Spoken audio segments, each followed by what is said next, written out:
madaxweynihii hore ee Soomaaliya Mudane Maxamed Cabdullaahi Farmaajo oo khudbad ka jeediyay munaasabadda xil wareejinta madaxweynaha cusub ayaa ka hadlay arrimo ku aadan askartii loo qaaday waddanka Eritrea. Farmaajo ayaa ka sheegay xil wareejinta in ciidamadii ugu badnaa Soomaaliyeed tababar loogu qaaday dalka dibaddiisa gaar ahaan Eritrea ay diyaar yihiin. madaxweynihii hore ayaa xusay in ciidamadaasi ay gaarayaan ilaa 5,000 oo askari isla markaana ay dhameysteen tababarka balse ay dib ugu dhigeen doorashada darteed. 5,000 oo askari ayaan tababar u geynay Eritrea waxa ayna tababarka dhameysteen sanadkii hore bartamihiisa.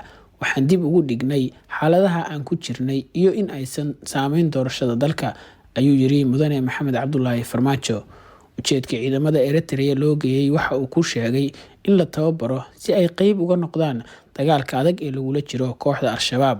dhankiisa madaxweyne Xasan Sheekh Maxamuud oo ka hadlay arrinta ayaa sheegay in ay ka shaqeyn doonaan sidii ciidamada Eritrea la geeyay dalka loogu soo celin lahaa maadaama ay muddo dheer ka maqnaayeen waalidiintood. ciidamada Eritrea jiray muddo dheer way naga maqnaayeen, waana wiilasheenii. waan ka shaqeyn doonaa sida ugu dhaqsiyaha badan inay dalka dib ugu soo noqdaan oo dalka dib u xoreyntiisa qaybta weyn ee ay ku leeyihiin ka qaataan. waa ciidamo Soomaaliyeed, dalka Soomaaliya baana iska leh, ayuu yiri madaxweynaha cusub ee maanta xilka la wareegay.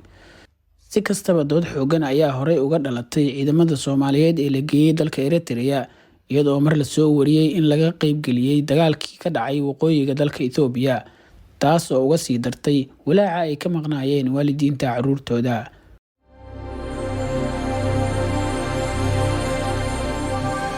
NTN TV